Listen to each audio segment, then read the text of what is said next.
Alors, bonjour à tous. Je suis très honoré de présenter ces montages, ou parfois d'ailleurs des montages de montage, du service de la recherche. Alors, ce service de la recherche, souvent connu, parfois méconnu, a été un lieu de pratique et de réflexion d'un cinéma et d'une télévision d'expérimentation, donc entre 1960 et 1974. Je dis ça pour les plus jeunes qui ne le connaissent pas.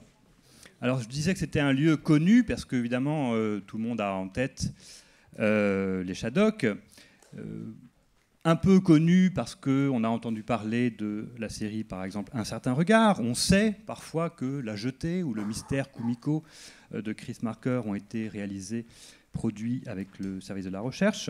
Mais il y a, et c'est un petit peu l'idée de cette soirée, tous les films et toutes les émissions dont on ne parle plus, qu'on a oubliées ou dont se souviennent seulement, évidemment, ceux qui les ont faites. Il y a en fait, j'ai découvert plus de 1000 productions dans les couloirs de l'Inatech, donc des trésors peut-être à redécouvrir. De mon point de vue, le service de la recherche est mal connu en fait et gagnerait donc à l'être mieux. J'ai été aidé pour cette soirée par Géraldine Pouls, Michael Courmont, Jean-Michel Briard et Viviane Lefebvre, et puis tous les personnels de l'INA qui ont travaillé avec eux. Donc je souhaite vraiment les remercier très vivement pour leur collaboration. Je remercie aussi d'avance Jocelyne Tournay, Marie-Claire Schaeffer, Jérôme Lefdup et Boris Razon, pardon, je ne sais pas s'il est arrivé. Il est là, pardon, bonjour. Qui vont venir tout à l'heure discuter, dialoguer autour de ces programmes. Alors, je voudrais juste dire deux mots sur ces deux expressions qu'on a utilisées sur le carton. Ceci n'est pas le RTF et Nouvelles Écritures. Qu'est-ce qu'on entend par là?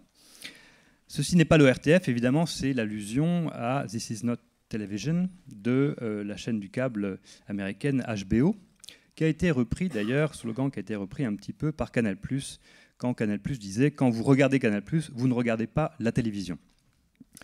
Bien sûr, nous le savons bien, à la manière de Magritte, que HBO ou Canal+, c'est de la télévision, de même que le service de la recherche, c'est le RTF. Et on pourrait dire que Pierre Schaeffer, le directeur du service de la recherche, le fondateur, y tenait beaucoup. Mais disons que derrière cette idée, ce n'est pas le RTF, il y a le projet de chercher une autre télévision, une alternative aux standards, aux habitudes des professionnels et des spectateurs, ce qu'on appelle aussi parfois les formats aujourd'hui. Nouvelle écriture, c'est une expression plus contemporaine qui désigne en général les nouveaux médias, le transmédia, les narrations interactives, les productions audiovisuelles pour et sur Internet.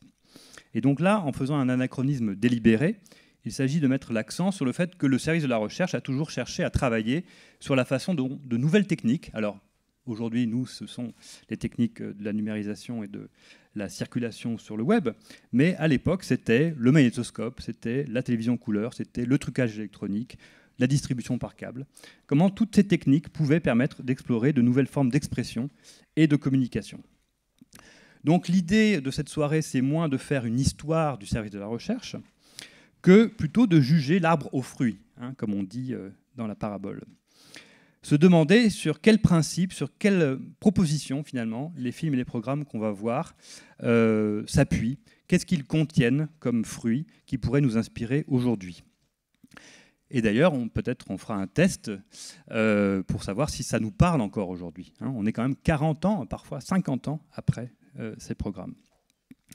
Ma réponse personnelle est oui. Moi, je me suis vraiment régalé et je me régale là depuis toujours quand je travaille sur ces archives. Et j'aimerais évidemment savoir si ça vous inspire, en faire l'expérience avec vous. Alors, je vais proposer 3 pistes de réflexion, 3 montages, mais peut-être le premier montage introductif, le plus simple, c'est de laisser le service se présenter lui-même. Donc voici un large extrait, 4 minutes environ, de l'un des films annonces du service de la recherche, environ 12 minutes donc en gros un tiers d'un des films annonces, réalisé en 1971 et que le service de la recherche utilisait pour faire connaître ses productions. Ensuite, je reprendrai la parole pour continuer cette présentation. Voilà, petit best-of. Alors, ce que je trouve intéressant, c'est les deux directions qui sont indiquées d'ailleurs par le service lui-même. C'est d'abord le travail sur le son et l'image, explorer de nouvelles façons de produire des images et des sons, y compris avec des liquides qui réagissent sur des formes métalliques. Donc, nouvelle façon de produire des images et des sons, et aussi nouvelles formes visuelles et sonores. Et puis, il y a le renouvellement des genres, de la tradition, variété dans la rue, dessin animé en vue réelle, reportage, on l'a vu tout à l'heure, jeu, fiction, mélange des genres, thème ou mise en forme inattendue à l'intérieur de genres ou formats déjà identifiés. Alors, ce que je trouve frappant, et cet extrait peut-être nous le montre, c'est qu'il y a aussi 3 qualités qui traversent tous ces programmes: l'humour, le jeu avec les attentes, et puis un travail d'observation ou d'écoute. On voit tout de suite que donc, le service de la recherche, c'est une très grande diversité, en réalité, d'idées visuelles et sonores, une très grande diversité de dispositifs, et un très grand nombre de genres différents, retravaillés ou revisités. Alors on pourrait croire que ce sont des expériences de laboratoire finalement peu vues, un peu marginalisées, et pas du tout. Ce que je trouve très frappant, et on en a une petite idée déjà ici, c'est que le service était expérimental, mais pas marginal. Il était au cœur, en vérité, de la vie artistique et culturelle de son temps.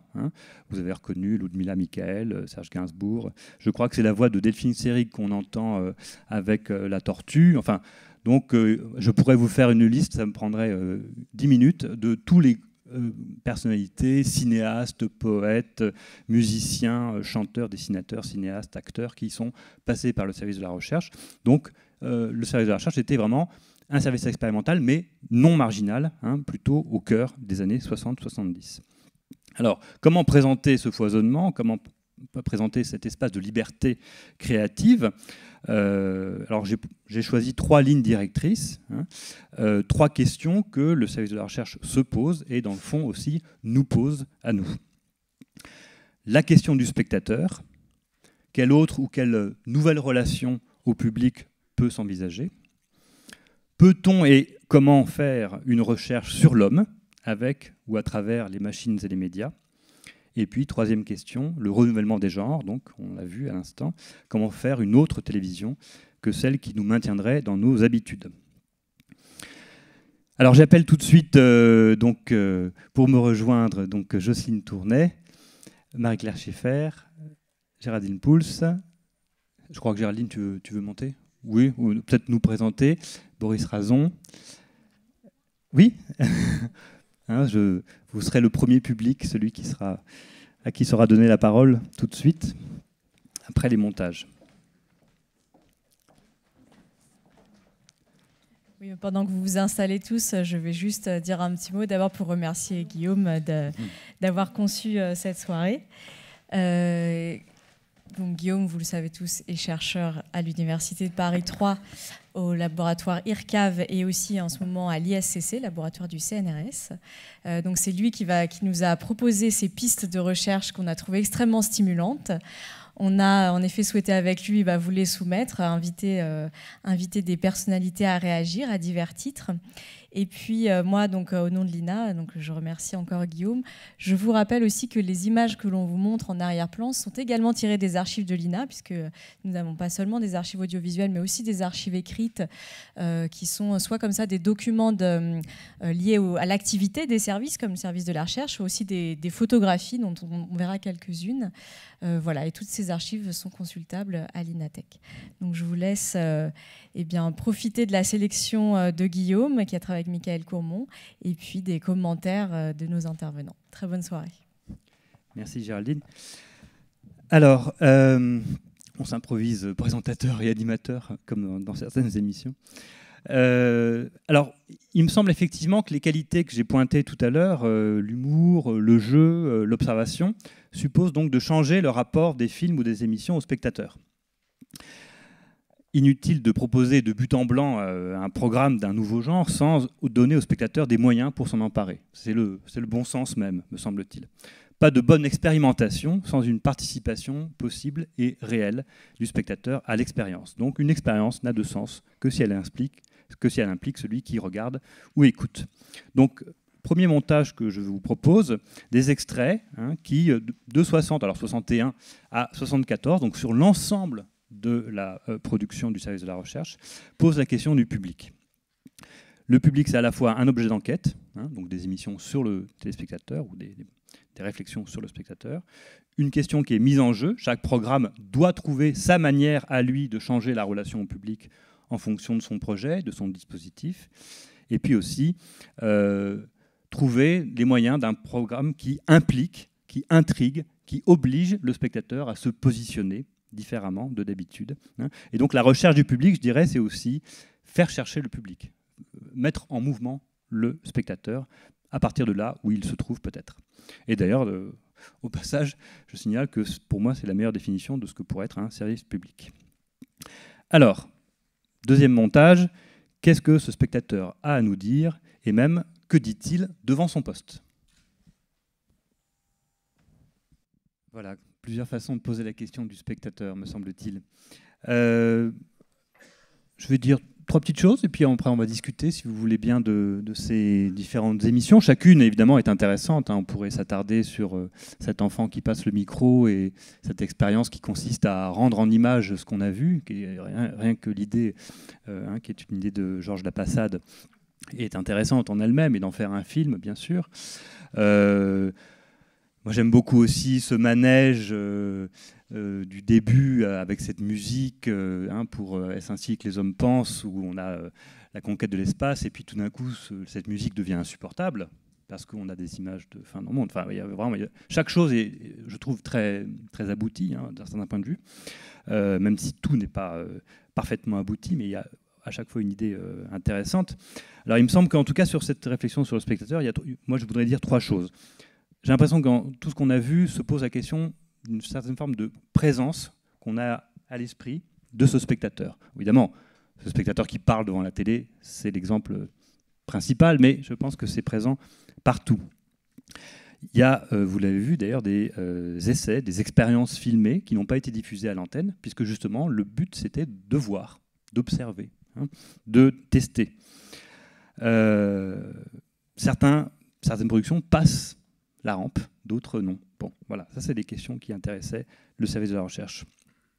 Deuxième point, il me semble que, contrairement à aujourd'hui, où la réflexion sur le public, en tout cas dans l'industrie audiovisuelle, est extrêmement réduite à quelques points d'audience. Bon, alors c'est un peu plus compliqué avec l'Internet, parce qu'on suit un peu plus finement parfois les choses. Mais bon, pendant très longtemps, et encore aujourd'hui sans doute, on vit sur le modèle de l'audimat, qui est une réduction terrible de ce que c'est que la réception. Et là, on voit au contraire que la réception, c'est plein de choses différentes. La réception, c'est comment est-ce qu'on réagit face à des images abstraites, non figuratives. Donc, c'est le rapport à l'image. Bon. C'est aussi des questions morales. Quel positionnement moral on a par rapport aux images du monde? C'est aussi les variations de l'interprétation. Il y a toutes sortes de façons d'usage à faire des images et des sons. Voilà. Et donc cette large palette d'interrogations me paraît tout à fait caractéristique du service de la recherche. Et il me semble que le troisième point, vous me direz ce que vous en pensez, c'est que justement le service de la recherche était une position assez intéressante à son époque, puisqu'on est encore, surtout dans les années 60, dans les années 70 ça diminue un petit peu, mais dans les années 60 on est encore dans cette croyance, cette politique d'une diffusion culturelle de masse. On va diffuser le grand théâtre, la grande littérature au public. Et ce n'est pas exactement ce que veut faire le service de la recherche. Le service de la recherche veut, en quelque sorte, introduire à la création, ce qui est autre chose. Donc, effectivement, les peintres d'aujourd'hui, les cinéastes d'aujourd'hui, les poètes d'aujourd'hui, etc. Donc ça, je trouve que c'est intéressant parce que c'est pas la même forme d'accès, c'est pas le même. Surtout que les formes contemporaines sont beaucoup plus ésotériques en réalité que les formes classiques transmises par le patrimoine. Et inversement, il ne s'agit pas de choquer le public pour le plaisir, il s'agit au contraire de l'introduire, de le guider. Et donc, voilà, le service de la recherche, il s'intéresse à la sociologie du public, mais pas l'audimat. il veut approcher la création, mais pas sous la forme de la bonne volonté culturelle, de la transmission classique du patrimoine. Hein. Donc il est un peu sur la corde raide, et ça, je trouve ça aussi très intéressant. Alors peut-être une réaction, je ne sais pas qui veut réagir en premier sur cette question, au moins du public, qui me paraît un point d'entrée possible, en tout cas. Il faudrait que je vous... C'est une petite incidente comme ça, par rapport au public. Je peux vous dire que les premiers invités au service qui s'appelait groupe de recherche images, on se foutait du public au dernier degré.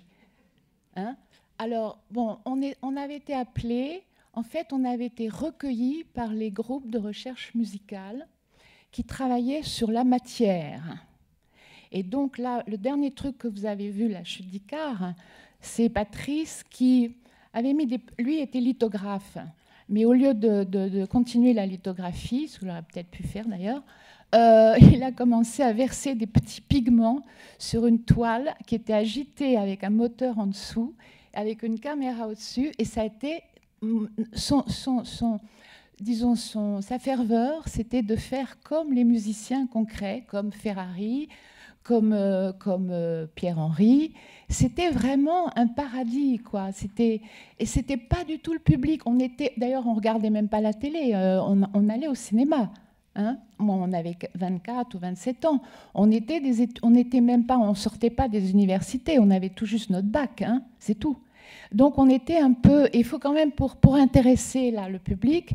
Il faut quand même un tout petit peu remettre la genèse de ce groupe de recherche. Alors, je ne suis pas d'accord, parce que justement, c'est ça qui m'a frappé, c'est que réaction d'enfants à un film non figuratif, c'est de 61, c'est-à-dire un an après. Donc 60, effectivement, c'est peut-être même un petit peu avant, parce que certains films ont été redatés en quelque sorte après coup, mais disons qu'on est, dès le début du service de la recherche, on est en 61 et on se pose la question de savoir comment un film non figuratif est reçu. Donc ça me paraît une question... Non, mais alors là, vous parlez de Pierre Schaeffer. Ah, oui. C'est tout à fait autre chose. Enfin, disons que la question est présente. Voilà. Lui, il avait créé un service de la recherche pour qu'il y ait recherche, essai, application. Donc nous, on peut se dire que la recherche, on disait que ce qu'on cherche, on cherche ce qu'on cherche, on était vraiment un peu des illettrés, hein, on était des plasticiens beaucoup plus que des littéraires. Si, on était des littéraires, mais on n'était pas... on était un peu dans l'art brut, en fait. C'était quand même la grande... Par exemple, Patrice avait travaillé avec Dubuffet, c'est son premier film, et en fait, on était un peu des... Ça s'apparente, moi, de loin, maintenant, bon, c'est loin tout ça, j'ai presque l'impression qu'on avait une espèce de suivi comme un groupe des surréalistes. On était complètement éclatés. Par contre, ça, on était presque le sujet d'étude de Pierre Schaeffer, qui, pour lui, son montage était créer des groupes. Et lui, il montait pas sur des images, mais il montait sur des comportements de groupe. Alors, il y avait GRM en premier, qui est d'ailleurs le seul survivant de cette histoire. En fait, enfin pour nous, pour ceux qui l'ont vécu, parce que le GRI, après, on s'est tous éclatés dans la nature, on ne s'est pas retrouvés. Il n'y a pas de groupe, il n'y a pas d'héritier de ce machin. Ou alors, c'est hérité, c'est des héritages qui sont un peu partout. Enfin bon, par contre, le GRM, ça, c'est autre chose. C'est les tables de la loi, là, ça résiste. Hein. Et alors, donc, lui, il s'intéressait à l'organisation de ces groupes, et on était son objet d'étude. Et son truc du qui dit quoi, à qui, comment, pourquoi et pour quels effets, en fait, il était le seul chercheur à cette époque-là. Donc, il se servait de tout en disant, bon, ben, mon petit gars, c'est pas mal, ça, c'est pas très... Bon, ça me plaît pas esthétiquement, mais enfin, tu vas l'envoyer sur un public de gosses et on va voir. Et nous, ça nous échappait. De toute façon, on était très contents d'aller tourner avec des gosses, hein, mais on n'était pas investis de cette recherche. À ce moment-là, hein, à ce moment-là, et puis après, je ne vous dis pas, hein, parce que ça c'est... Ceux qui faisaient des images concrètes, là, ils sont vite basculés vers le fond de l'air est rouge, et on est beaucoup plus allé vers les réalités qui émergeaient là, les bidonvilles, les fous, on est vraiment allé dans le brut du brut. Et là, il y a eu des très belles choses. Et alors, tout ça, pour vous dire, parce que ça se tient... c'est qu'au départ, il y avait une chose assez extraordinaire, c'est qu'il n'y avait pas de diffusion. Donc on était comme dans la Bethléem, je l'ai souvent dit, on n'avait même pas l'idée d'une diffusion. Alors après, il y a eu le banc d'essai, où on a eu quelques petits trucs qui sont passés vers minuit. Il y a une toute petite fenêtre qui s'est ouverte, mais c'est vrai qu'on était comme dans un grand atelier, on pourrait dire, qui ressemblait au studio d'essai de la radio pendant les années un peu délicates, 40, 44, 45, etc. Et ça, c'était la personnalité de Pierre Schaeffer qui avait une espèce parce que, en fait, il avait deux trucs en lui. Il avait la statue du commandeur et il avait aussi le petit voyou, le petit anarchiste. Il avait les deux. Donc, il était proche de nous et en même temps, il nous remettait à la place dès qu'il pouvait pour que ceci devienne une direction vers un public. Et ça, c'est toute l'originalité de ce tempo-là. Merci. Peut-être les producteurs contemporains, Jérôme, sur le... Est-ce qu'on réfléchit encore aujourd'hui sur le public comme ça? Est-ce que c'est possible? Est-ce qu'il y a des choses qui vous plaisent là, dans ce que vous avez vu? Je les connais surtout. Enfin, oui. C'est au-delà de savoir si ça me plaît ou pas. Ça vous intéresse? Mais bien sûr, oui. Par rapport au public, effectivement, c'est quand même la base de tout. La diffusion, l'horaire de diffusion, c'est ça qui change tout. Pourquoi on connaît les Shadocks? Pourquoi, quand on parle du service de la recherche, on pense tout de suite aux Shadocks? C'est parce que les Shadocks, moi, j'y pense souvent, c'est vrai, mais mais parce que c'est la seule chose qu'ils connaissent. Les Shadocks, ça passait à une époque où tout le monde avait la télé alors qu'il n'y avait qu'une seule chaîne, donc tout le monde voyait la même chose. Et ça passait avant l'heure des infos, à l'heure du dîner, quand tout le monde était en famille. Donc là, tout à coup, l'expérimentation, elle était imposée, entre guillemets, à un public captif. Et c'est pour ça que les gens, la France a été coupée en deux, parce que, il y en avait à qui ça ne plaisait pas. Et moi, personnellement, par rapport à mon expérience personnelle, donc j'ai travaillé sur un magazine de télévision bien après le service de la recherche, et donc pour une chaîne câblée, enfin pas câblée, cryptée plutôt, qu'il est inutile de présenter. Cette émission qui était a priori une émission expérimentale, c'était d'ailleurs l'idée, ça devait durer 1 an et ça en a duré 8. La grande... c'est une émission qui était donc dans les années 90. Il y a encore des gens qui m'en parlent aujourd'hui, donc ça veut dire que ça les a marqués. Bon, ça s'appelait L'œil du cyclone. Cette émission, elle avait ses qualités, c'est sûr, mais ce qui a fait que les gens ont été marqués par cette émission, c'est que le directeur des programmes de Canal+, à l'époque, donc Feu Alain de Greff, a eu une idée incroyable aussi, c'est de diffuser ce truc expérimental à 13h30 en clair le samedi, à l'heure où les gens étaient à table et tout le monde l'a vu. Et les gens qui m'en parlent maintenant, souvent, sont des gens qui étaient enfants à l'époque, qui voyaient ça parce que leurs parents le regardaient, qui ne comprenaient rien, mais rien du tout, ils me l'ont confirmé. Mais ça les éclatait parce que c'était différent du reste et que ça les a marqués à tout jamais. Donc le Canal+ a fait d'autres émissions très intéressantes après, dont une qui s'appelle Mensomadaire, qui a duré 10 ans, qui était diffusée tard le soir, encryptée après minuit. Absolument personne n'a vu cette émission, alors qu'elle était très bien et qu'elle a duré 10 ans quand même. Donc le contenu est une chose, mais le médium, on en revient toujours à ça, c'est-à-dire l'heure de diffusion, qui dit quoi, comment, pourquoi, pour quels effets, voilà. Les années 60 et l'œil du cyclone, c'est 93. Moi, je l'ai fait. Le qui dit quoi à qui pour comment, pourquoi, je l'ai fait. J'ai même refusé pendant 1 an de contracter 15 ans de production en 25 minutes. Et puis à un moment donné, j'ai dit j'ai trouvé une idée. Qui dit quoi à qui, comment, pourquoi. J'ai casé. Mais si vous voulez, c'était un viol pour moi de compresser ça.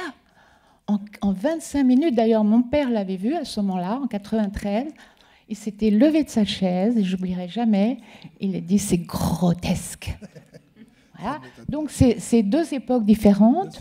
Et là, le programme court, déjà, les rétines avaient absorbé le montage court et tout ça. Et donc c'était comme un coup de vent. C'était bien. Mais c'était de l'ordre du scandale pour Pierre Schaeffer. Ben oui, j'en doute pas. Parce qu'il y avait plus qu'une forme. Et le fond était, je ne sais pas, en dessous. Ah, il y en avait quand même un peu. Il y en avait, hein. Comparé à ce qu'il y a maintenant, par exemple. Oui, il y avait l'écriture. Il y avait une belle écriture. Il y avait plein de choses, oui. Et puis bon, là, pour le coup, il y avait le format du 26 minutes. Enfin bon, c'est la télévision, c'est aussi, dès l'instant qu'on est diffusé, on est obligé de respecter un format. Donc le format impose une écriture, un rythme. Oui, tout à fait. Boris, Jocelyne, sur la question du public, est-ce qu'on pourrait encore imaginer aujourd'hui des films ou des productions qui intègrent la présence du public dans le programme lui-même, comme on l'a vu par exemple ? Alors, pour la partie dont j'ai eu la charge, c'est-à-dire les nouvelles écritures à France Télévisions, qui était une direction qui s'est montée il y a 5 ans et dont la vocation était d'explorer les capacités narratives des médias numériques. Oui, totalement, parce que, au fond, dans les médias numériques, il y a 2 particularités, c'est que la question de la diffusion ne se pose plus, c'est-à-dire que je n'ai plus d'intermédiaire entre le créateur et le public, quasiment, ou en tout cas, chacun est libre de mettre en ligne des choses. Et deuxièmement, ce qu'on appelle l'interaction a des vertus et des capacités narratives impressionnantes et qu'on n'a pas terminé d'explorer aujourd'hui. Donc, elle est au cœur même de cette exploration et elle va de la capacité qu'on peut avoir à déclencher telle ou telle partie de récit dans un récit qui aurait plusieurs entrées possibles à ce qu'on a testé à France Télévisions, de la co-création, c'est-à-dire l'idée que on sollicite l'audience comme co-créatrice de l'ensemble, comme écrivant une histoire. On a fait un programme qui était assez fou qui s'appelait Anarchie, dont l'idée était que la France sortait de l'euro et que tout le monde devait vivre avec, je ne sais plus, 40 € par mois. Et il y avait 300 fous qui tous les jours écrivaient avec nous cette histoire et la racontaient. Ça durait 8 semaines comme ça, ou à 300 on a écrit une histoire, ça faisait l'équivalent d'un roman chaque jour. Et donc oui, le public était au centre et la question était à la fois de comprendre qu'est-ce qu'on peut faire d'un point de vue narratif, qu'est-ce qu'ils ont envie de faire et qu'on pourrait faire ailleurs, et est-ce qu'on pourrait faire autrement, par exemple à la télévision à destination de public plus grand, et est-ce qu'on ne détecte pas là des talents. Merci. Jocelyne, un mot ou on enchaîne ? Juste un mot, effectivement, tu as beaucoup parlé des émissions, de ce que tu montes notamment, là, qui étaient non diffusées à l'antenne. Moi, je voudrais effectivement revenir là-dessus, parce qu'on a l'air de dire que ça n'a pas intéressé et que ça n'a pas été programmé par les programmateurs. Or, c'est faux. Il faut quand même se poser la question, pourquoi ça n'a pas été diffusé à l'antenne ? Or, parmi ce que tu as montré, notamment le premier extrait film-annonce, effectivement, il n'a jamais été destiné à être proposé à l'antenne, et Dieu sait s'il y avait d'autres choses qui pouvaient être proposées à l'antenne. Et parmi les 1200 ou 1300 produits qui existent encore aujourd'hui, il y a effectivement 200 ou 300 produits qui n'ont pas été diffusés, mais qui n'ont jamais été faits pour être diffusés à l'antenne, puisque c'était des illustrations de conférences, des illustrations de séminaires, etc. Donc il ne faut pas non plus dire que ça n'a pas intéressé ou les programmateurs n'ont pas retenu, etc. Parce qu'effectivement, il n'était pas question de retenir ce genre de citation, encore une fois, qui était bon. Alors je voudrais revenir sur aussi une petite précision, on oublie effectivement le GRI a existé, comme disait Marie-Claire, le GRI a été dissous, tout le monde est parti dans la nature, mais il y a aussi quand même un GRI qui s'est reformé, et preuve est faite, puisque, si je me souviens bien, l'organigramme de 1974, il y avait encore mentionné un GRI reconstitué, donc, qui avait pignon sur rue, si je puis dire, puisqu'il était dans l'organigramme. Cela dit, il y a un autre groupe qui a traversé aussi le temps, hormis le GRM, bien évidemment, qui existe encore, c'est le GRT, le groupe de recherche technologique. Et il est resté 15 ans durant le service de la recherche, qui a duré 15 ans, donc, comme tu le rappelais tout à l'heure. Mais il a même perduré après, puisqu'il a été intégré à l'INA. Et peut-être a-t-il changé de nom, il est peut-être devenu technologique au lieu de technique, mais bon. Et il y avait quand même aussi un autre groupe qui est apparu très très tôt dès la création du service, qui est le GRC, le GEC, pardon, groupe d'études critiques, et qui est aussi resté pratiquement jusqu'à la fin. Donc, mais enfin, c'était surtout par rapport au groupe de recherche image. Il y a quand même toujours eu cette préoccupation de recherche image, même si le groupe en tant que tel n'existait plus. Donc ça, c'est une chose. Et une autre petite précision par rapport à la programmation des Shadocks.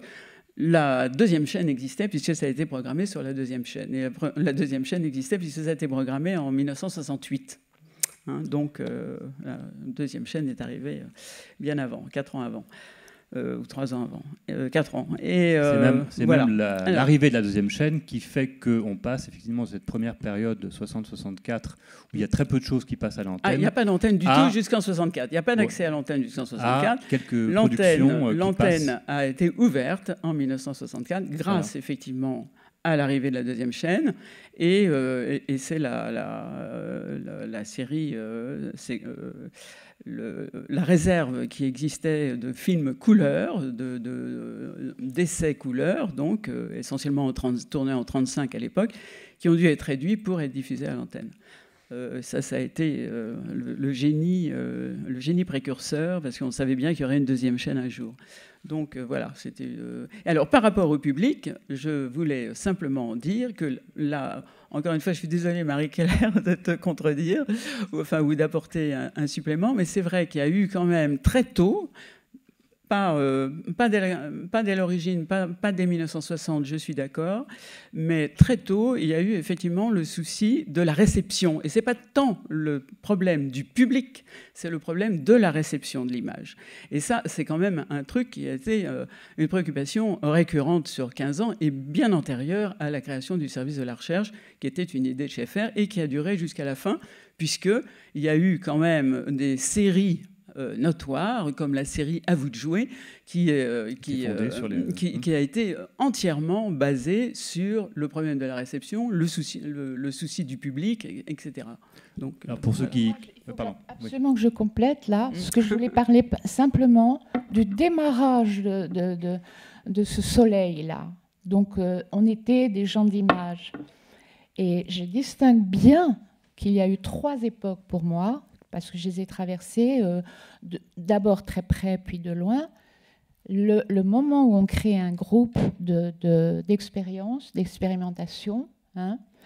Il y a même le film que vous avez montré, la Tudal. C'était tout à fait autre chose. J'étais réalisateur avec quelqu'un d'image, et puis on ne trouvait plus, on trouvait que le texte était débile et tout ça. Et moi, j'ai été chercher Tudal, et c'est après coup que, voyant les images, il a construit son discours.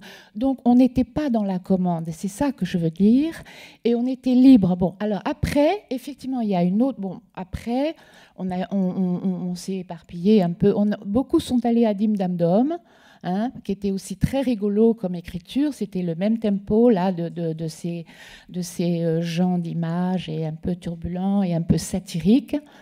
Et puis après, il y a eu cette grande période où je pense que le directeur de la recherche a dit, bon, ces petits gars-là sont peut-être pas très mûrs, alors on a été chercher Monsieur Frappa, il y a eu Voisin, de plus tôt d'ailleurs, Voisin était là déjà de plus.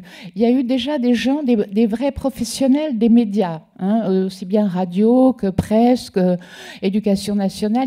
Et là, il y a eu ces grands trucs où ils ont expérimenté, ils ont filmé des dispositifs. Moi, je me souviens de cette grande série où on filmait des gens comme De Vos avant la caméra. Vocation. hein, avant d'être filmé, après être filmé. Il y avait la comédienne Sylvie aussi. Il y a eu plein de choses. Mais nous, on n'était plus trop dans le c'est un étage, ce service de la recherche. Et là, effectivement, il y a eu des diffusions beaucoup plus régulières de ces grandes séries. Il y a les compteurs de voisins, tout ça, ça marchait très bien.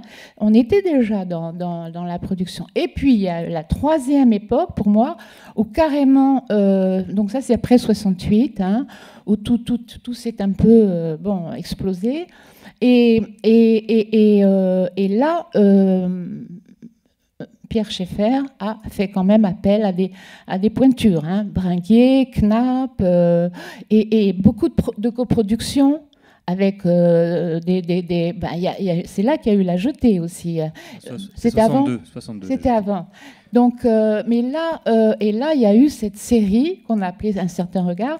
Et moi, je voulais dire rien que par hommage pour ce grand monsieur, hein, son souci, c'est son dernier espoir, sa passion, son chagrin aussi, c'était qu'il n'y ait pas de série à l'INA faite à partir d'un certain regard où il y a tous les grands scientifiques, Piaget, Oppenheimer, Rostand, enfin des trucs extraordinaires, Illich, et j'en passe, parce que pour lui, c'était ça, le vrai sens d'une information, d'une culture, d'une prise de conscience citoyenne, politique, et c'était pour lui l'important, au final du chemin, c'est que ces sommes-là de grands discours extraordinaires, filmés sur...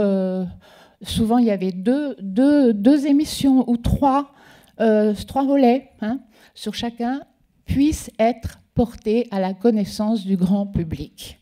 Alors, merci pour la transition, c'est absolument parfait. C'est justement ce qu'on va aborder maintenant. Je voulais juste préciser pour ceux qui ne connaissent pas bien la démarche de Pierre Schaeffer, qu'effectivement la question de l'écoute est au point de départ, hein, depuis ses premiers essais des années 30 et 40. C'est-à-dire qu'il a découvert une chose toute simple, c'est qu'on ne peut pas réduire l'écoute à un phénomène physique, et que l'écoute est d'abord un phénomène culturel et individuel. Et donc à partir de cet écart entre une réduction à l'acoustique et une interprétation qui sera toujours individuelle et culturalisée, il y a ce fossé qu'il faut essayer de combler, qu'il faut essayer de travailler. Donc la question, de mon point de vue, de la réception, effectivement, est absolument centrale et presque à l'origine de tout le travail de Schaeffer et qu'il va essayer de retrouver au service de la recherche. Alors, on voyait à l'instant, donc, avec Est-ce ainsi que les hommes pensent, qu'on cherche à comprendre en fait ces spectateurs. Que pensent-ils devant ces images? On fait des expériences filmées qui n'ont effectivement pas pour but de passer à l'antenne. Et dans le fond, chercher à comprendre le public, c'est aussi chercher à comprendre l'homme. Je viens d'en parler à l'instant. Ce qui échappe à la science de l'acoustique, c'est l'homme, justement. Alors, j'ai choisi ce deuxième ou troisième montage plutôt avec cette phrase de Diogène, donc je cherche l'homme. Très ironique, cette phrase de Diogène, hein, puisqu'il se promène avec sa lanterne. Alors, c'est peut-être une lanterne magique, on peut imaginer ça. Et il ne trouve non pas un homme idéal, hein, l'homme de Platon, mais des hommes concrets. Hein, il trouve des hommes concrets, des hommes comme vous et moi. Et donc, il ne s'agit pas de faire des programmes pour remplir une grille. On n'est jamais obligé de faire un film, hein, on pourrait dire. Même si, à un moment donné, le service de la recherche, avec son obligation de produire 40, 60, 80 à 100 heures de programme à la fin, il va bien devoir un peu bricoler et chercher des choses dans les tiroirs, etc. Mais enfin, globalement, disons que le service de la recherche essaye, en tout cas, de répondre à cette question de Diogène et d'aborder des questions fondamentales. Hein. Donc, ce que vous venez de dire va exactement dans cette direction-là. Qu'est-ce que c'est des questions fondamentales? Alors, c'est là que les difficultés commencent. Ce n'est pas l'actualité immédiate, ce n'est pas du remplissage, hein, ce n'est pas une distraction qui serait sans enjeu, puisque même les interludes au service de la recherche, hein, ce sont un peu des surprises, des satires ou des mini-contes philosophiques. Hein. Alors, avant même de renouveler les genres, il me semble que, justement, il faut traiter un thème. Hein, ça, c'est le mot que je vois tout le temps dans les archives écrites qu'on a vu tout à l'heure, le mot de thème. Et au départ, j'étais très intrigué. Qu'est-ce que ça peut bien vouloir dire? Je trouvais ça même un peu scolaire. une question de dissertation, un thème à traiter. Bon. Et puis en creusant, en travaillant, j'ai fini par comprendre que dans le fond, c'est des thèmes qui concernent l'homme, son humanité, ses enjeux, le fait d'être sur Terre. Voilà. Et ça concerne chaque homme concret. Donc les 3 thèmes que j'ai choisis, c'est le rapport des hommes entre eux via les techniques de l'image et du son. Donc on est dans un service de la recherche au cœur du monstre ORTF, comme le dit Pierre Schaeffer, et qu'est-ce qu'on fait avec ces machines à enregistrer le son et l'image, quel changement par rapport aux autres hommes, le rapport à l'homme qui est en jeu. Deuxième thème, le rapport de l'artiste aux autres hommes. Thème aussi interne en quelque sorte au cercle de la recherche. Pourquoi faisons-nous des œuvres, créons-nous quelque chose? Qu'est-ce que l'artiste apporte aux autres hommes, etc. Et puis troisième thème aussi, le rapport de l'homme à l'animal. Alors j'aurais pu choisir aussi le rapport entre les adultes et les enfants, le rapport entre les hommes et les femmes, mais on va s'arrêter à ces 3-là qui me paraissent fondamentaux, comme le dirait Schaeffer, dans des genres très différents. Une expérience filmée, là encore, un documentaire, et pour commencer donc, un film d'animation. Voilà les petites merveilles du service de la recherche. Là, on est au-delà de la critique des habitudes, on est au-delà de la réflexion sur les habitudes du spectateur, les habitudes des professionnels qui nous font toujours les mêmes programmes ou qui produisent toujours les mêmes attentes. On est dans la remise en cause d'un certain nombre de certitudes, en fait, sur l'homme, des différences donc entre les hommes, les différences entre les artistes et les autres hommes. Pourquoi est-ce que les artistes seraient de nature divine? Ben non, ils sont comme nous, ils sont insérés dans la société, etc. Donc il y a toute une réflexion là-dessus. Comment partir de là? Et puis évidemment la différence avec l'animal que je trouve merveilleuse. Enfin, moi, j'ai passé ce document à mes enfants, ils étaient absolument ébahis de voir ce qu'on pouvait comprendre des chimpanzés. Et ce film est fait pour justement interroger, non pas de façon purement simpliste, notre connaissance sur les chimpanzés, mais pour interroger l'image que nous avons des chimpanzés, et les rapprocher de nous. Enfin, voilà. Donc là, je trouve que c'est tout à fait étonnant. Ce que je trouve intéressant aussi, c'est le hasard, j'ai réalisé ça tout à l'heure, c'est que tous les programmes que j'ai choisis pour ce 2e ou 3e montage, ils ont été diffusés. C'est-à-dire qu'il me semble que ça ne pose pas de difficultés particulières en réalité quand on traite un problème fondamentalement. Et je suis toujours surpris qu'on s'étonne du succès, par exemple, de Corpus Christi de Jérôme Prieur. Non, c'est normal, parce que c'est vraiment un problème important, donc ça nous intéresse. Donc, évidemment, s'il est diffusé entre 1h et 2h du matin, il y a peu de chances qu'on le voit. Mais bon, en même temps, à l'ère d'Internet, peut-être peut-il circuler. Comme vous savez, France Culture est la chaîne de radio qui est la plus podcastée, par exemple. Bon, donc il y a quand même, à mon avis, des possibilités. Voilà. Donc, première remarque, donc, quand le thème est profond, paradoxalement, à l'ère des médias, ce n'est pas l'audimat qui l'emporte. Bon, première chose, peut-être première leçon à retenir. Deuxième chose, tout le jeu, tout l'humour, toute la mise en scène ici s'appuie sur le problème fondamental. Ce n'est pas du décorum. Vous avez vu peut-être dans le documentaire, quand il s'agit de réfléchir sur la place de l'artiste, on n'a pas d'un côté les pour, d'un côté les contre. Au contraire, on voit que Touchard a vu réagir la jeune femme du foyer d'Aubervilliers, qui elle-même a vu des œuvres. Et donc on est pris dans une chaîne, on est impliqué dans une chaîne de réaction par rapport à ce qu'on a vu. Nous-mêmes, nous avons vu les mêmes œuvres. Etc. Donc il y a ce circuit-là qui est très vertueux, qui nous implique et qui nous fait travailler en quelque sorte sur les thèmes fondamentaux qui, il se trouve en général, nous intéressent. Et puis, dernier critère que je trouve intéressant, c'est qu'il se passe toujours quelque chose à l'image et au son. Alors évidemment, l'exemple, c'est cette fabuleuse improvisation de Rochefort. Enfin, c'est vraiment miraculeux de voir ce travail de l'acteur et cette transformation à vue, en quelque sorte. Donc là, on est dans presque du cinéma primitif où les choses se passent sous nos yeux en 1 minute. Mais disons, il y a quelque chose d'assez fantastique. Et je pense qu'on peut le dire quand on voit Touchard réagir, quand l'image s'arrête. Ces très belles images à plat là, des Africains qui dansent et tout d'un coup, arrêt sur image, on est suspendu. Bon, là, il y a chaque fois quelque chose qui se passe. Voilà. Donc je trouve que cette relation entre ce qui nous intéresse, le thème fondamental qui est traité, et la mise en scène est aussi tout sauf gratuite. Voilà. Alors peut-être des réactions par rapport à cette question du thème ou de la recherche sur l'homme.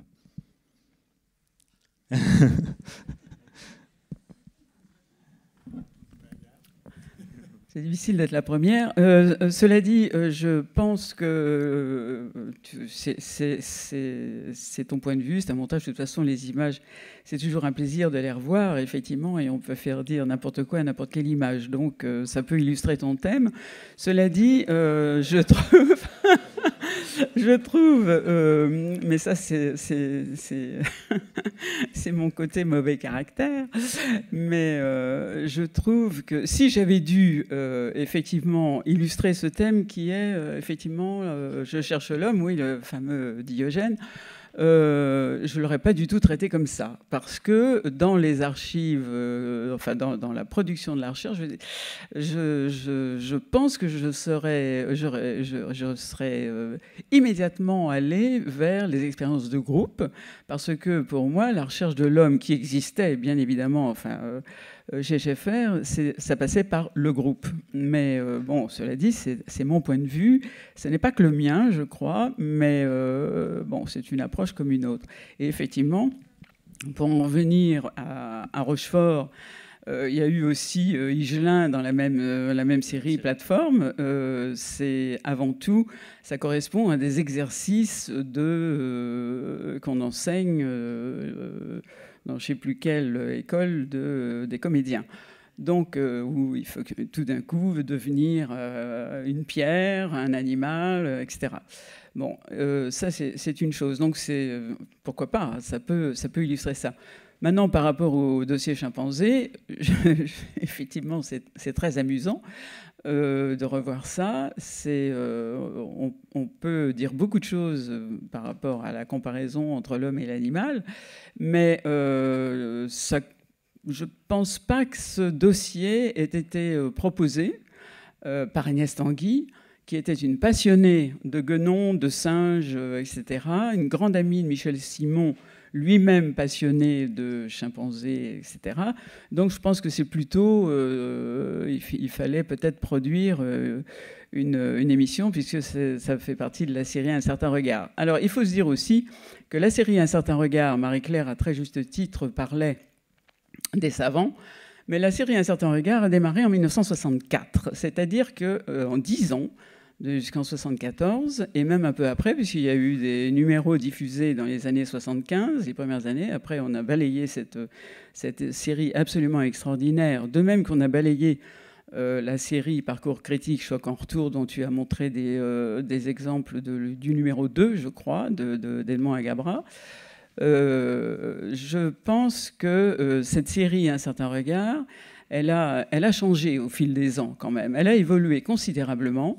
C'est qu'elle s'est d'abord intéressée, outre les premiers numéros qui effectivement ont été proposés à partir du stock du service de la recherche existant à l'époque, c'est-à-dire des films de montage déjà, thématique. C'était Jacques Brissot qui a été un des pionniers, le premier, je crois, à proposer un numéro, ou du moins à jouer le jeu que lui demandait Schaeffer. Ensuite, ça a été effectivement des émissions un peu scientifiques, puisqu'on s'est intéressé à la théorie des quantas. Mais principalement, les premiers numéros de la série Un certain regard, ça a été la recherche des comédiens, du jeu des comédiens, donc la recherche du jeu. Qu'est-ce que le jeu, etc. Avec les Dufilo, les Simone Signoret, j'en passe les meilleurs. Et effectivement, c'était fantastiquement intéressant. Et de la question du comédien, il y a eu effectivement... Bon, je ne vais pas résumer, je ne vais pas faire décortiquer la série. Il y a 170 numéros dans la série Un certain regard, dont une dizaine n'a jamais été diffusée à l'antenne, pour des raisons, alors là, de programmation et de responsables de programme et d'éclatement, etc., d'éclatement de l'ORTF, j'entends. Et voilà, je ne veux pas décortiquer, mais en tous les cas, il y a eu une progression des comédiens en passant par les animaux, en passant par la recherche sur l'homme. Mais c'est vrai que, par exemple, pour illustrer la recherche sur l'homme, moi j'aurais mis Konrad Lorenz, par exemple, j'aurais mis des gens comme ça. Mais voilà, c'est pas la même approche que la tienne, ce qui ne veut pas dire que la tienne est mauvaise. Hein. Attention, j'espère. Non, parce que j'ai choisi des choses moins connues en fait, exprès. Et on a failli avec Michael retenir justement une expérience de groupe filmée. Bon, il y en a plusieurs hein, qui ne visaient pas la diffusion à l'antenne, mais c'est vrai que ça passe très difficilement et surtout c'est extrêmement long. Et donc là, c'est le format du lundi de Lina écoute, je suis désolé, mais il y a eu des tas de montages faits pour illustrer une thématique à l'intérieur d'un certain regard, où effectivement, c'est vrai qu'on montre beaucoup les problèmes d'Oppenheimer, de la bombe atomique, la réflexion sur la bombe atomique et donc le problème de la responsabilité scientifique. Mais en même temps, je veux dire, il y a eu des choses absolument fantastiques les dernières années qu'on ignore totalement et qui sont des réflexions sur les problèmes aujourd'hui abordés de futurologie, d'écologie, de problèmes d'eau dans le monde à une époque où on n'en parlait absolument pas. Tout à fait. C'est ce que je disais tout à l'heure, c'est que le service de la recherche n'est pas du tout marginal dans son temps. Il est vraiment en dialogue avec les écologistes, comme tu l'as dit, avec les gens qui s'intéressent à la démographie, avec les problèmes de l'économie de l'époque. Il est précurseur. Voilà. Il est précurseur parce que il a toujours été précurseur dans tous les domaines de réflexion, encore une fois. Et il est précurseur parce que le service a été le premier à filmer un certain nombre de penseurs, de philosophes, et aborder des thèmes, encore une fois, qui n'étaient absolument pas du tout abordés à l'époque. Tout à fait. Non, je vais tout à fait dans ton sens. Ce que je trouve intéressant aussi, c'est que chacun venait, tu as parlé d'Ernest Tanguy avec son goût pour les chimpanzés, chacun venait aussi avec sa question. Hein, donc, et par exemple, le fil conducteur sur les comédiens, c'est essentiellement André Voisin, mais pas lui tout seul, mais c'est André Voisin qui le porte, qui est un ancien comédien, qui est aussi un professeur justement d'improvisation. Voilà. Et donc le service de la recherche n'est pas, bien sûr, Schaeffer joue un rôle absolument central, il est à la fois partout et nulle part, mais il y a d'autres personnalités, et je trouve intéressant aussi de voir comment chacun contribue à cette belle machine. Il faut ajouter un truc parce que ça peut intéresser les plus jeunes.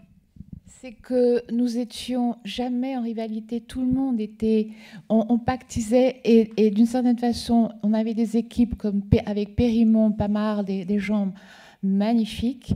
Et comme il n'y avait pas d'hierarchie entre le réalisateur, l'auteur et tout, on symbiosait, c'était vraiment... Et que ça n'existe plus, cette histoire-là. C'est-à-dire que personne n'en voulait à l'autre, à la limite, personne n'en voulait à l'autre d'avoir une autre étiquette.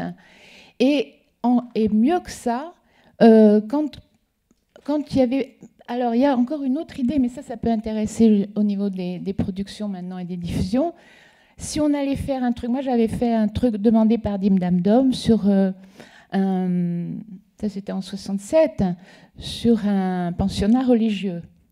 Et j'avais droit à 4 minutes pour Dim Dam Dom. Et ce qu'il y avait de merveilleux, c'est qu'à un moment donné, j'ai dû montrer les rushs au service de la recherche. Ils ont dit « Ah mais c'est intéressant, on va en faire 1 heure.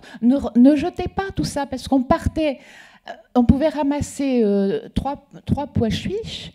Mais on pouvait ramasser une cathédrale, on ne savait pas. Il n'y avait pas cette histoire de... on créait et après, ce serait diffusé et mis dans une tranche. C'était ça le miracle, alors que maintenant, c'est l'inverse.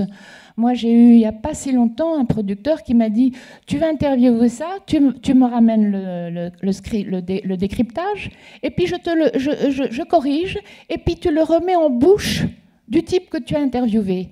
Donc on est parti exactement à 180 degrés du vrai sens de ce qu'est écouter, entendre, prélever et envoyer. Alors là, pour moi, maintenant je ne travaille plus, je ne peux pas, mais puis, je m'éjecte moi-même parce que c'est trop. Mais c'est l'absurde. Voilà. Et je voulais dire, c'est que il y avait des transversales entre tel et tel groupe. C'était un partage. Alors on nous parle maintenant tout le temps de partage, c'est gna gna gna, parce que maintenant c'est l'audimat et c'est la rentabilité. Ce n'est plus du tout l'élan vers, comme dirait Emmanuel Riva, vers le haut. Mais c'est vers la matière. Et là, j'ajoute que dans les nouvelles recrues de Pierre Schaeffer au tout début, je vous assure qu'il n'y avait aucun commercial. Hein. Pas du tout, ça on ne savait même pas. On ne pensait pas. Il n'y avait pas le thème de l'argent. C'était, alors que maintenant, bon, et on dit combien de parts d'écoute, etc. Mais je ne sais même pas ce que ça veut dire, la part d'écoute, la part de marché. La part de marché, on ne sait pas ce que c'est. Et maintenant, on vous l'envoie, mais en direct. Hein. Bon, voilà, j'ai fait ma crise. Merci. Alors, cela dit, Schaeffer, en bon directeur de service qu'il était quand même très soucieux justement de l'équilibre, du budget. Il avait même le côté bon élève, c'est-à-dire que les programmes de recherche coûtaient moins cher que les autres. Et ça, c'était sa grande fierté, me semble-t-il. Ça apparaît dans énormément de textes. Et je pense qu'il y a aussi là une idée intéressante à creuser. Peut-être, voilà, réutiliser, par exemple. Oui, la réutilisation et tout resservait. Est à la fois effectivement un outil de réflexion et en même temps un outil budgétaire. Ce n'est pas, oui, en petite équipe, ce n'est pas évidemment contradictoire. Alors justement, c'est un peu en ton... Oui, vous voulez, Boris, oui. Je voulais ajouter quelque chose, c'est-à-dire je pense que dans un lieu de service public dont la mission principale n'est pas forcément effectivement la recherche ou l'expérimentation, ce qui a été mon cas, moi je dirigeais un département qui faisait de l'expérimentation, l'enjeu des coûts de production et de la diminution des coûts de production est très important, c'est-à-dire de pouvoir montrer qu'on fait aussi bien, sinon mieux, qu'on découvre des choses et qu'on tente des choses et que ça ne coûte pas si cher, parce que dans toutes ces structures, on a toujours tendance à penser que ça coûte très cher alors qu'on pourrait faire une bonne émission qui fait beaucoup d'audience pour à peu près le même prix. Donc c'est un enjeu fort. Et le deuxième, c'est que je pense qu'effectivement, le caractère précurseur, c'est-à-dire la préoccupation pour des thèmes qui arrivent, pour des sujets qui sont naissants, pour des technologies qui sont naissantes, elle est aussi toujours centrale parce que, au fond, on porte, en tout cas dans les lieux de service public, l'idée qu'on est une pointe avancée d'un navire, d'un iceberg, de ce qu'on veut, mais que cette pointe avancée-là, elle ne doit pas se tromper, elle doit servir d'aiguillon. Et de boussole. Oui, c'était un peu l'idée d'ailleurs que Schaeffer avait au tout début, de servir de boussole à l'ERTF. La RTF d'ailleurs au départ. Le truc, je ne sais pas si c'est intéressant, l'histoire de l'évangile, du recrutement, du démarrage. Allez-y.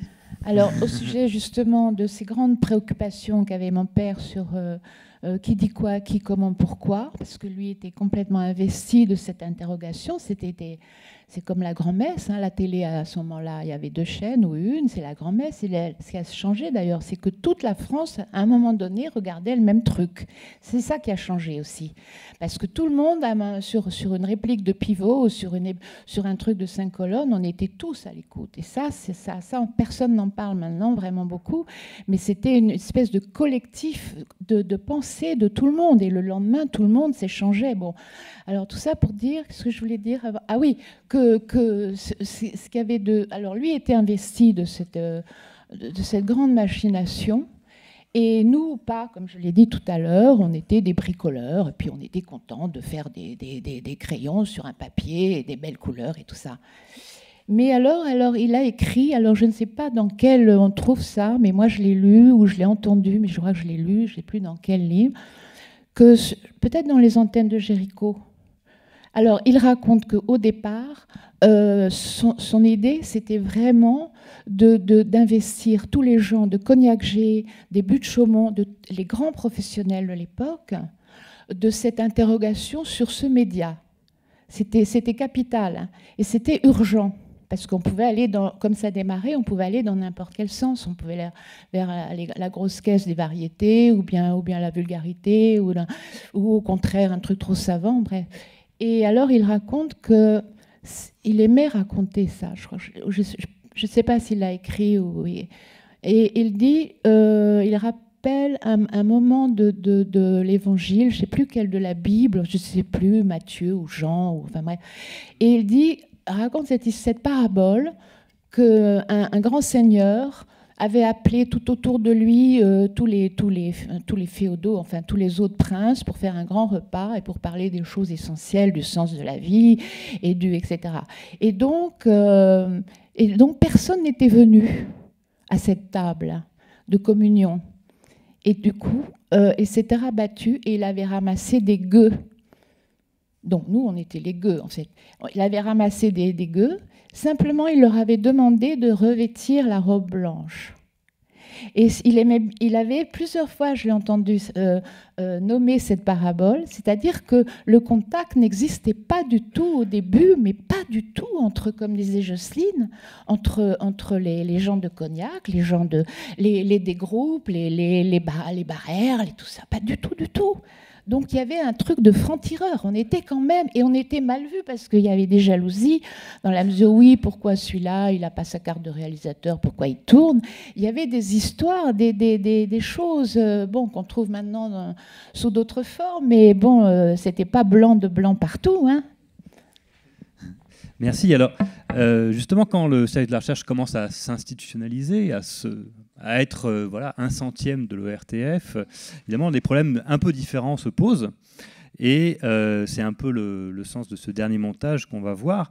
C'est que, bon, une fois qu'on a posé la question du public, qu'on s'est un peu posé cette question, qu'on s'est aussi posé la question de l'implication autour d'un thème, d'un enjeu fort qui va mobiliser les professionnels et le spectateur, on peut à ce moment-là imaginer renouveler les genres canoniques, les genres traditionnels, en introduisant un petit grain de folie ou un petit grain de sagesse dans les programmes traditionnels comme le jeu, le récit fictif, l'émission d'information ou le spot éducatif. Et donc ça, je voudrais aussi vous montrer quel genre d'expérience ça produit que de mettre un petit grain de folie comme ça dans un dispositif traditionnel ou classique. Et puis on terminera avec donc l'œil du cyclone. Alors pas celui qui a été consacré et que vous avez tourné ou monté au service de la recherche en 93, mais donc comme quoi il y avait peut-être une filiation, mais celui de 97 qui s'appelle Pelouse interdite, dans lequel il y a quelque chose que j'ai retrouvé un petit peu de l'esprit du service de la recherche, qui est humour, surprise visuelle et démarche didactique, en réalité, l'air de rien. Mais bon, on va peut-être commencer par une séquence où on voit qu'un chercheur est d'abord un bon professionnel qui connaît les codes et les moyens d'expression. Voilà, donc j'en ai profité pour faire un petit hommage à Alain Decaux, à Gottlieb, et puis rappeler un peu effectivement que le service de la recherche était pris dans une ambiance aussi, surtout dans les années 70, un peu psychédélique, post-68 art. Donc on est... Parce que c'était un pré-68 art, juste. Absolument. J'ai écrit un article là-dessus, justement, sur mai 68, avant mai 68, au service de la recherche. Ce renouvellement des genres, là, on l'a vu, donc l'émission d'information avec Alain Decaux, c'était une émission qui s'appelait Alain Decaux raconte, simplement au lieu de raconter le passé, raconter le futur. Voilà, petit changement de paramètres et tout, évidemment, est transformé. Le jeu télévisé, tout d'un coup, on ne sait plus si c'est un documentaire sur le dessin, un peu à la manière du mystère Picasso de Clouseau, ou si c'est un jeu, puisque évidemment les dessinateurs jouent à se battre, à dessiner, à se surprendre, etc. Donc voilà, ces mélanges des genres, hein, dans le cadre d'émissions plus ou moins standardisées, évidemment, introduit ce petit ingrédient, ce petit microbe du service de la recherche dans les programmes, et je trouve que c'est particulièrement intéressant.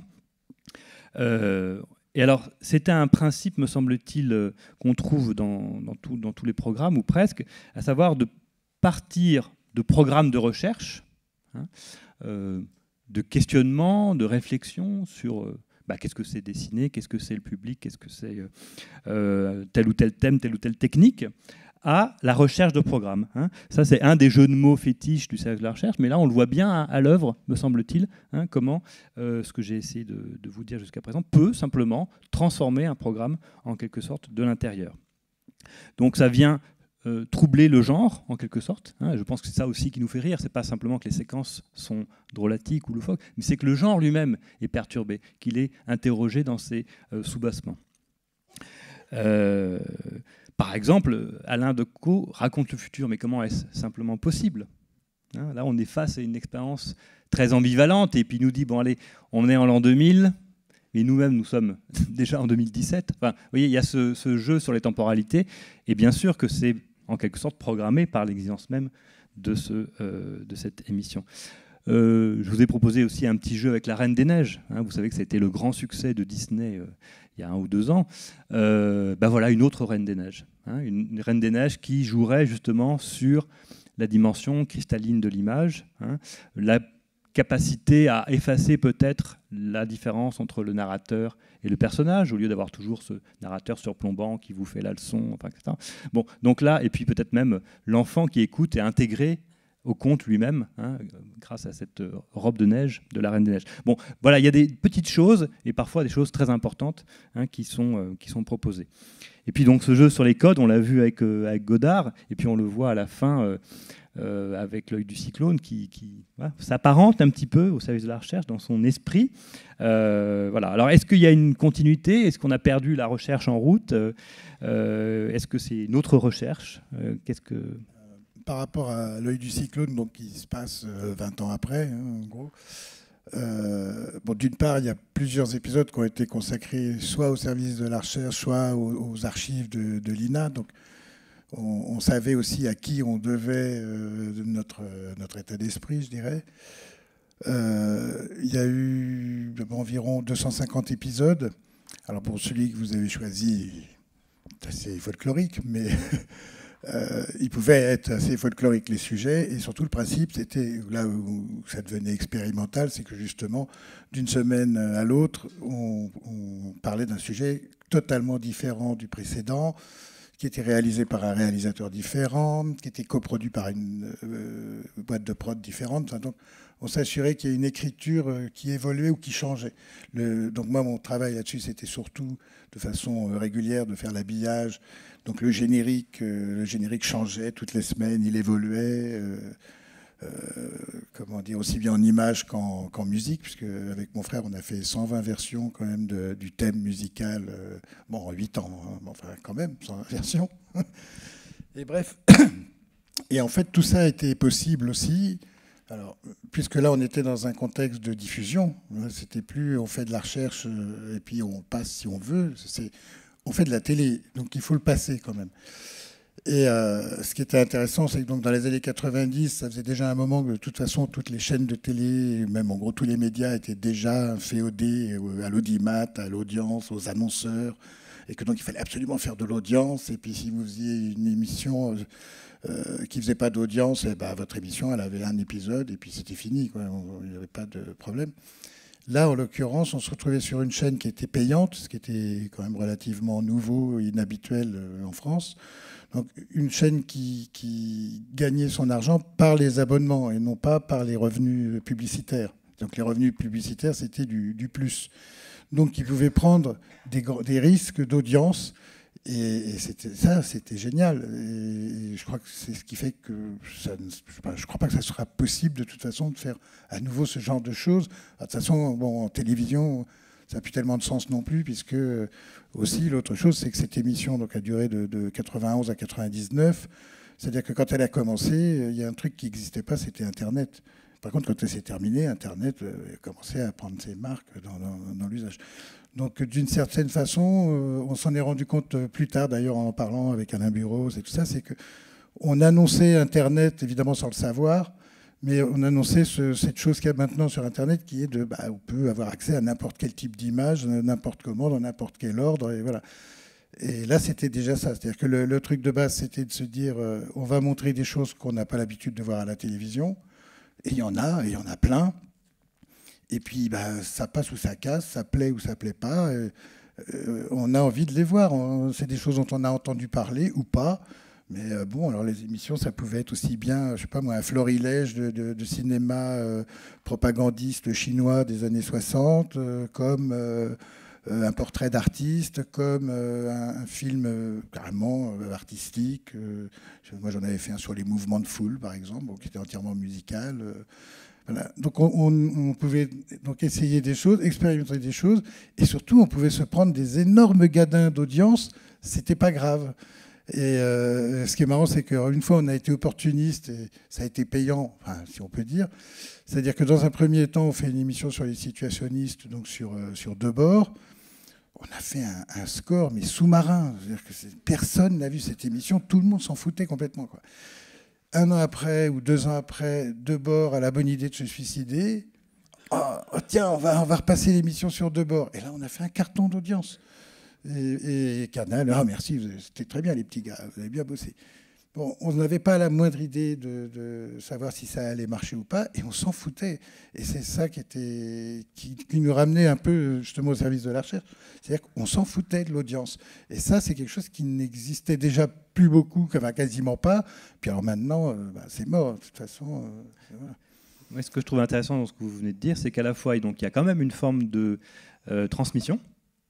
C'est-à-dire qu'il y a effectivement une certaine accoutumance à un jeu avec les codes, avec les formes, oui, sûr, oui. Un esprit humoristique, parodique, etc., qui se transmet, qui se diffuse, etc. Et puis, il y a aussi cet espace de liberté que vous donnez paradoxalement, le modèle économique de Canal+, qui était de pouvoir de nouveau reprendre des risques autour d'une idée formelle comme le mouvement de foule ou autour d'un thème comme le cannabis. Voilà. J'interfère parce que moi j'en ai fait 3 pour le cannibalisme, les jumeaux et puis qui dit quoi C'est qu'il y a un truc rigolo, c'est que Canal, c'était l'époque où on disait il faut changer de... comment est-ce qu'on dit quand on change de poste Très vite, voilà. C'était le moment où on disait ouh là là, il faut zapper, là c'est trop long. Donc programme court en recherche de public. Hein, alors, recherche de public. Alors que dans les trucs de recherche avec tous les Folders, enfin tous les gens de. C'était pas l'audimat c'était leur écriture. Mais en fait, il y a une convergence entre eux. 2 finalités différentes. Oui. C'est ça, c'est drôle. Ce qui était marrant à l'époque du Cyclone aussi, c'est que Canal, à chaque fois qu'il voulait communiquer sur ce magazine, sur des supports, des catalogues de festivals ou des choses comme ça, à chaque fois, ils étaient à côté de la plaque. Ils n'avaient pas la moindre idée de à qui s'adressait ce programme. Ils ne savaient pas. Donc, soit c'était, le magazine des nouvelles images. Bon, parce qu'effectivement, on passait assez régulièrement des émissions sur l'animation en synthèse, en 3D, comme on disait à l'époque. Et puis là, on a dit, non, ça tombe mal. Là, le prochain, c'est les comédies musicales cubaines des années 40. C'est pas vraiment des nouvelles images. Ah bon. Et ils ne savaient jamais. À chaque fois, ils cherchaient une formule pour essayer de créer le public, mais ils n'avaient pas la moindre idée de qui était ce public, en fait. D'une part parce que c'était aussi en clair, donc ils avaient peut-être plus de mal à savoir qui regardait que si c'était que les émissions destinées aux abonnés. Mais c'est surtout qu'ils avaient cette façon de faire, de se permettre de dire cette semaine on parle de ça, mais la semaine prochaine ça n'aura rien à voir, et la semaine d'après ce sera encore autre chose. Ça, c'était pas dans les canons de la télé.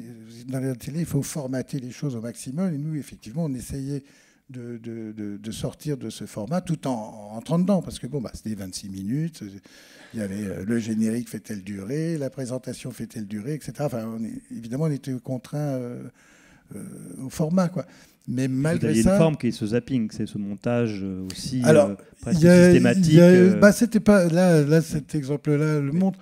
Je suis peut-être un peu responsable de ça, j'avoue, parce que c'est une écriture que moi-même j'aimais bien. Enfin, disons que j'étais assez à l'aise là-dessus, mais depuis avant le Cyclone, je veux dire.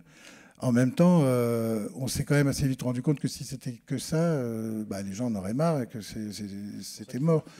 Donc, le fil, c'est un des textes qu'on avait fait dire à un comédien une fois, c'est le fil conducteur de cette émission, c'est que justement, il n'y en a pas. C'est ça le fil conducteur.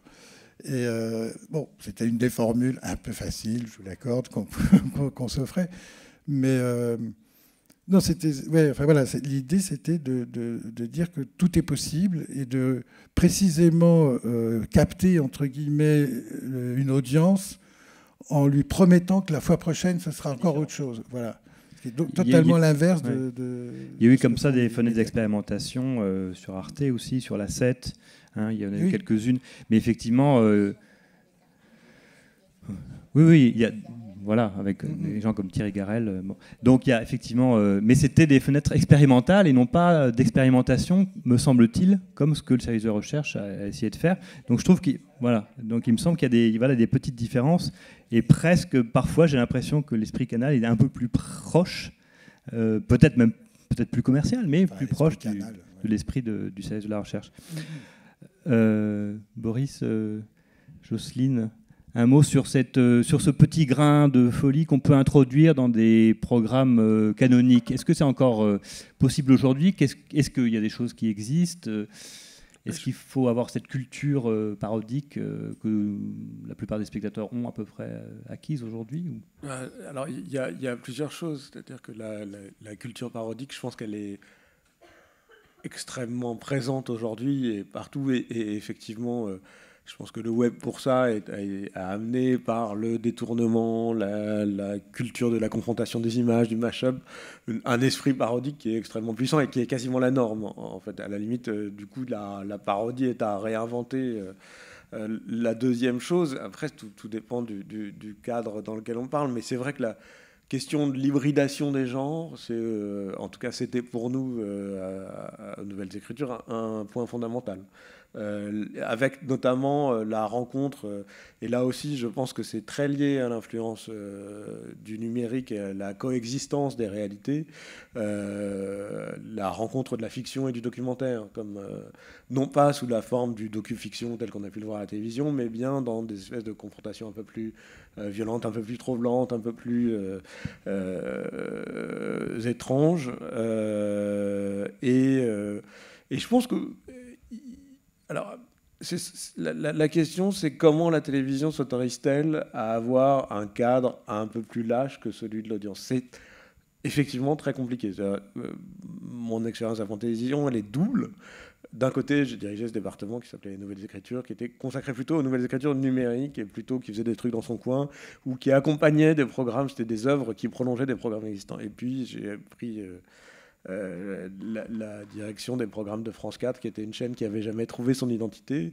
Et là, c'est vrai qu'avec la vocation d'être plutôt dans l'expérimentation à destination des jeunes gens. Et là, c'est vrai que la question de l'audience s'est vite posée. On a commencé en faisant un programme assez bizarre, de 9h, où on voyait un homme marcher, donc de 20h à 5h du matin, à l'envers dans Tokyo. C'était audacieux, avec une composition musicale en même temps qui se faisait à Paris et qui était en direct. Donc c'était une forme d'exploration documentaire et en même temps de live musical. Ça s'était jamais fait. Et en plus, le type marchait vraiment très bien à l'envers, donc c'était très bizarre. On comprenait pas ce qui se passait, en fait. Et c'est sûr qu'à France Télévisions, ça a soulevé quelques questions. Et Morandini, le lendemain matin, a pu dire « Ah, mais ils sont complètement plantés sur France 4 ». Alors que non, pas du tout, parce que c'était l'émission qui avait rencontré le plus d'engagement de l'audience cette nuit-là. C'est-à-dire de plus de gens qui en avaient parlé, qui avaient tweeté, qui avaient dit « Mais qu'est-ce que c'est ? Qu'est-ce qui se passe ? Je suis en train de voir un truc bizarre à la télévision ». Et ça n'arrive pas souvent, en fait. Mais ça n'a duré qu'un temps. Merci, non, c'était une expérience très... Comme quoi, on a pu encore tenter des choses il n'y a pas si longtemps. De manière cyclique, la télévision tente des choses. Et par ailleurs, en contrebande, dans un certain nombre d'émissions, à mon avis, on trouve encore pas mal de choses inventives. Mais le service de la recherche lui-même, de son propre temps, faisait passer en contrebande des images sous prétexte d'émissions sur le service de la recherche, et il y en a eu un certain nombre. Tout d'un coup, on voyait des petites choses qu'on ne voyait pas d'habitude. Donc ça, il y a aussi beaucoup d'astuces à l'époque.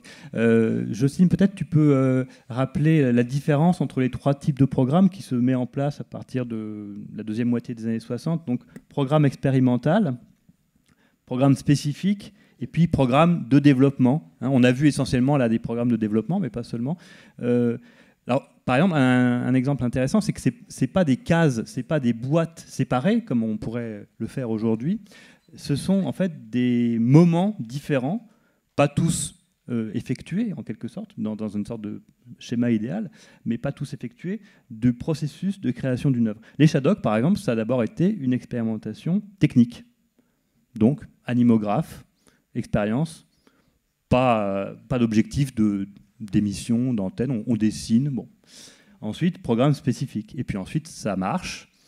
programme de développement. Hein. Donc là, je trouve qu'il y a aussi une conception de ce que c'est que la montée vers l'antenne, en quelque sorte, une fois qu'un certain nombre d'épreuves ont été passées. Est-ce qu'on peut encore imaginer ce genre de processus-là et peut-être que Jocelyne, tu voudrais ajouter quelque chose par rapport à cette dynamique, en fait, cette construction patiente, en quelque sorte, de la création. Avant de répondre, je voudrais savoir ce que tu appelles contrebande. Oh non, simplement, on parlait tout à l'heure de Din Dam Dam, de Discorama, il y avait Micro et Caméra, enfin, il y avait un certain nombre d'émissions de l'ORTF dans lesquelles, en fait, on voyait des petits bouts du service de la recherche, alors même que, d'ailleurs, au tout début, le service de la recherche n'avait pas effectivement sa case qui était le banc d'essai ou sa case qui était un certain regard. C'était juste pour dire que voilà, il y a des astuces de programmation qui font partie aussi parfois de l'expérience. Voilà. C'était pour aller dans le sens qu'on a dit. L'inverse est valable aussi. Parce que c'est vrai qu'il y avait à l'intérieur du service l'utilisation donc de choses qui effectivement venaient de l'ORTF lui-même. C'était l'ORTF à l'époque. Oui. Ce n'était plus la RTF, mais effectivement, Dim Dam Dom, 5 colonnes, des choses comme ça.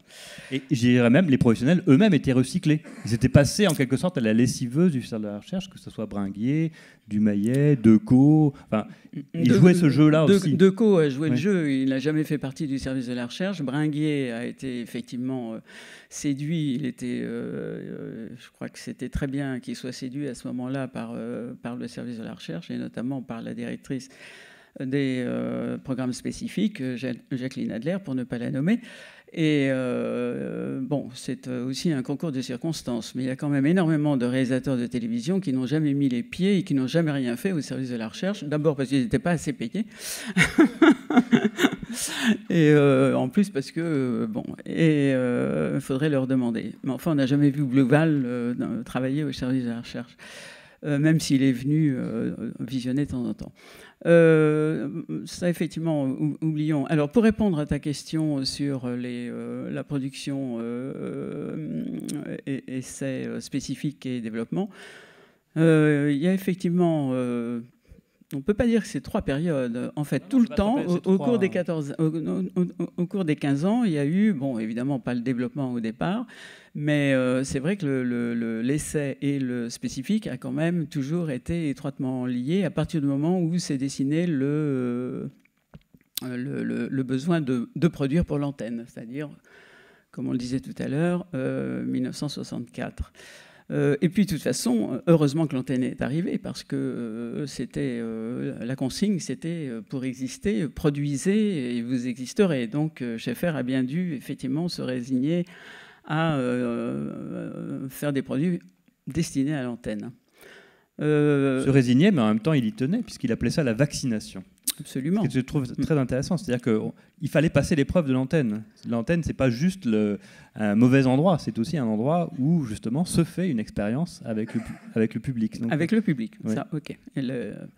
Donc le spécifique était tout à fait lié à la fois à la recherche de programmes et à la recherche de dispositifs nouveaux, des dispositifs de communication, j'entends. Et le fameux renouvellement des genres donc, que tu évoquais tout à l'heure. Quand les prototypes étaient proposés aux programmateurs des chaînes, enfin d'une, puis après 2, puis fin 3, effectivement, c'était dans le but d'obtenir des commandes. Et à partir du moment où les chaînes commandaient des émissions à partir de ce prototype, donc ça échappait complètement au service. C'est-à-dire que nous devenions prestataires, finalement, on avait l'équipe, etc. Mais c'était entièrement financé par les chaînes. Donc ça, c'était le développement. L'application, on dirait aussi, hein, ça correspondait tout à fait au triptyque du service de la recherche, essai, recherche, application. C'est-à-dire il y avait effectivement les essais, les balbutiements, qui... Même après ce qu'évoquait Marie-Claire tout à l'heure, les balbutiements des 3 premières années ou 4 premières années, il y a toujours eu des balbutiements, puisque quand même le maître mot, c'était les corrélations, et encore une fois, la recherche technologique était quand même très importante, puisque à chaque fois qu'une nouvelle technologie apparaissait sur le marché, puis dire, et on était pionniers puisqu'on allait les chercher avant même qu'elles soient implantées sur notre territoire. Elles étaient soit bidulées, on dit entre parenthèses, transformées, parce que ça a été le principe de l'animographe qui est arrivé dans une boîte à chaussures, comme dit si bien de Joux, et qui effectivement a été un peu aménagé pour produire. Bon, il s'est trouvé que c'était les Shadocks, mais il y avait eu des expérimentations faites avant des réalisations, avant les Shadocks. Donc il y avait effectivement cette démarche de faire progresser, d'améliorer une technique nouvelle, et il y avait surtout l'obligation, entre guillemets, encore une fois, parce qu'on n'était pas obligé de rester au service de la recherche et on pouvait très très bien s'en aller. Donc c'était de s'approprier cette nouvelle technologie pour en ressortir quelque chose. Et d'où effectivement les moyens légers, caméras légères, Nagra, etc. Ça a considérablement transformé justement l'approche des jeunes pionniers qui était dans les premières années pour illustrer la relation son-image, etc. Si tout d'un coup, ces moyens légers sont arrivés, ils existaient, ils étaient en gestation, mais ils se sont vulgarisés, si je peux dire. Enfin, et donc, la consigne a été, qu'est-ce qu'on peut faire avec cette nouvelle chose? Et c'est là où les réalisateurs, les jeunes gens en question, se sont d'abord retournés sur le groupe, ont filmé le groupe et après sont allés à l'extérieur. Donc, etc., etc. Et à chaque fois qu'il y avait une nouvelle technologie, ça a été, enfin on disait technique d'ailleurs à l'époque, ça a été la vidéo légère, ça a été... Alors, la vidéo légère a donné naissance à quoi? Mais allez voir la province, allez voir, faites les expériences de télévision en circuit fermé, de réception en circuit fermé, etc. Et il y avait tout un secteur qui s'occupait de ça. Donc ça, c'était le spécifique. Et à partir de là, qu'est-ce qu'il y a eu? Il y a eu des émissions comme, si je me souviens bien, Enseignant enseigné, avec Édouard Guibert qui s'était prêté au jeu, une réflexion sur l'enseignement. Ensuite, il y a eu une réflexion sur la pédagogie. On oublie toujours ça, mais les dossiers pédagogiques. Ça a été d'ailleurs, Marie-Claire a été la grande animatrice de cette série. Dossiers pédagogiques qui ont eu un mal de chien, mais pendant 2 ans, il a fallu discuter avec les programmateurs de l'époque. Ils n'en voulaient pas, ne vous refusaient de programmer ça à l'antenne parce que ils étaient complètement remis en question, en fait. Il y avait une remise en question. Ça a été la même chose. Je te coupe parce que c'est rigolo. La veille... Oui, mais attends, c'est juste Est-ce que le public peut poser des questions? Non, c'est juste c'est dommage. Une bulle rigolote. La dernière bulle de Marie-Claire. Je réagis sur ce qu'elle dit. C'était pas possible de programmer pédagogie institutionnelle avec Madame Dolto, Monsieur Houry, enfin vraiment la crème de la crème. Et à la place, ils ont programmé la bombe atomique. De Watkins? Non, pas de Watkins. Non. D'un certain regard. Mais un truc sur la... Et ça, c'est dingue parce que c'est un raccourci, c'est une violence même. On ne parle pas de l'éducation, machin, mais on vous envoie la bombe. Je ne sais pas comment on dire. Voilà une façon... Parce que c'est un audimat quand même costaud. Hein. Ouais. Deux mots pour terminer. Merci. Juste 2 mots sur le développement et sur le nombre d'heures. Tu parlais du 100 heures tout à l'heure. C'est effectivement 100 heures de développement à la fin. Oui. Mais il y avait quand même 40 ou 50 heures de spécifiques programmées à l'antenne par an. Donc voilà, c'était le mot de la fin. Et pour finir, je dirais, moi je ne peux pas m'empêcher, quand je vois tout ça et je me retrouve, c'est que je me dis, mais aujourd'hui, je sais faire, avec les nouvelles technologies, il attendrait quel renouvellement des genres, et surtout, il dirait encore, mais qu'est-ce qu'il faut dire? Merci beaucoup, merci à tous. Donc venez continuer à écouter, à nous écouter, à débattre avec nous autour du traditionnel cocktail qui vous attend à côté.